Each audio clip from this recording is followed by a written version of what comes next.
Hello and welcome to Unit 7, Part 3. My name is Mr. Bell, and today we're going to solve by taking square roots, and then we're also going to solve by something called completing the square. One of the key concepts to remember in this lesson is how to undo an exponent, how to undo squaring something. Recall that if x is being squared and you want just x as your answer, well, you've got to undo this operation of squaring the x. And the opposite of squaring a number or a letter is to take the square root of it. It's just like the opposite of multiplying by 10 would be to divide by 10.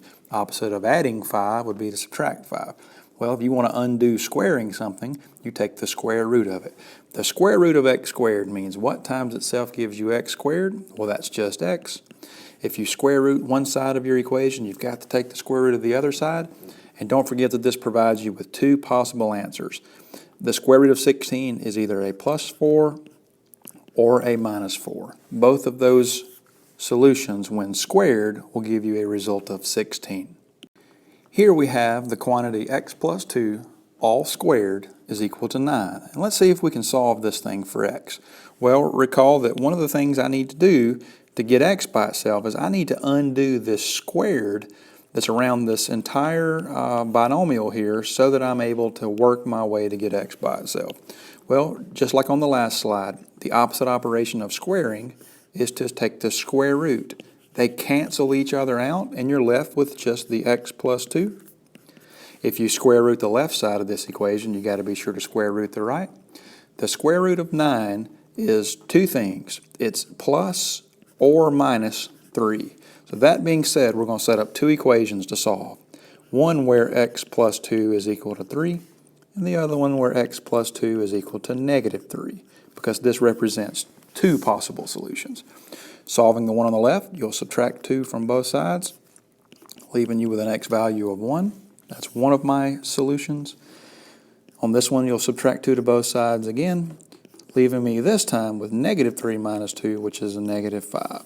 So both of these solutions, when plugged back into my original equation, will give me the result that I want. Let's try one more example like that. We're trying to solve for x. To undo this squared, you take the square root of the left side.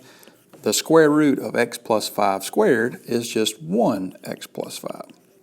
Okay? And then if you square root the left side, you got to be sure to square root the right side. In this case, square root of 16, remember, was a plus or minus 4. And here's where we'll set up our two equations.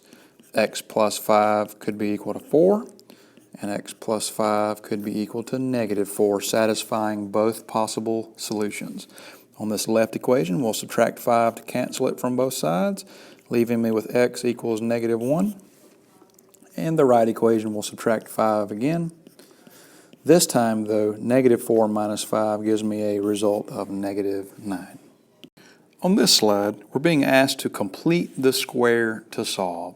So let's walk through the steps of how to complete the square. One of the first steps is you have got to move this negative 5 to the right side of the equation. We're going to do that by adding 5 to both sides, leaving me with x squared plus 4x. Leave a space there is equal to 5.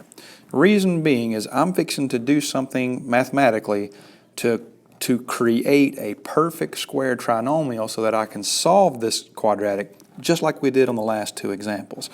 The magic formula to remember is b divided by 2 squared.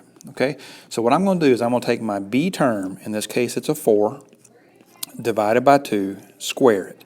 4 divided by 2 is 2 squared. 2 squared is 4, so I'm going to add 4 to the left side of my equation. What this does is it creates a perfect square trinomial. You can draw your parentheses with a squared up here. Our first value of our factor here, our trinomial, is x, because x times x gives you the x squared. The second part, the second term, will be whatever this value was inside of your parentheses here, whatever b divided by 2 was. In this case, it was a plus 2. Now, you have to remember that because I added 4 to the left side of the equation, to keep it balanced, I've got to be sure to remember to add 4 to the right side, in which case 5 plus 4 gives me 9. Now this, if I pause the video, this looks just like the problems we did on the last two slides. Let's go ahead and work this one out and see what we come up with. To cancel the squared, you would take the square root of this left side, leaving me with just x plus 2, because square roots and squares cancel each other. If you square root the left side, you got to square root the right side, in which case the square root of 9 is both plus and minus 3. So here we'll set up our two equations. X plus 2 could be 3, and x plus 2 could be negative 3, and let's solve them both. Subtracting 2 on this one on the left leaves me with an x value of 1. And on the right equation, we'll subtract 2 also, leaving me with an x value of negative 5. So we just solved this quadratic by completing the square. Let's do one more example of completing the square. Recall that I need room or a space to complete the square, so I'm going to move this 9 to the right side by subtracting it from both sides. That leaves me with x squared plus 10x, leave a little space, and a negative 9 on the right. The magic formula to remember was b divided by 2 squared. In this case, my b term is 10 divided by 2 squared. 10 divided by 2 is 5 squared. And 5 squared, 5 times 5 is 25. If I add 25 to the left side, I've got to be sure to add 25 to the right side. What I've done, this whole process on this left side, I know for sure that this is going to factor into a perfect square factor, because that's what completing the square means. I'm completing this square. I'm making it a perfect square. It's always going to be this front letter, whatever this letter is an x, and whatever value I got when I did b divided by 2 will be what goes in the parentheses. Since it's a plus 5, my factor here is plus 5. On the right side, combining a negative 9 and a plus 25 will give me a result of 16. And now this should look pretty familiar. This looks like those previous examples we did. We're going to solve this by taking the square root of both sides to cancel this squared. That gives me x plus 5 is equal to the square root of 16, which is plus or minus 4. And then I've got to set up my two equations. X plus 5 could be 4. X plus 5 could be negative 4. And let's solve each one. We'll subtract 5 here, leaving me with x equals negative 1. And we'll subtract 5 on this one to get an x value of negative 9. All right, hope this helps, and thanks for watching.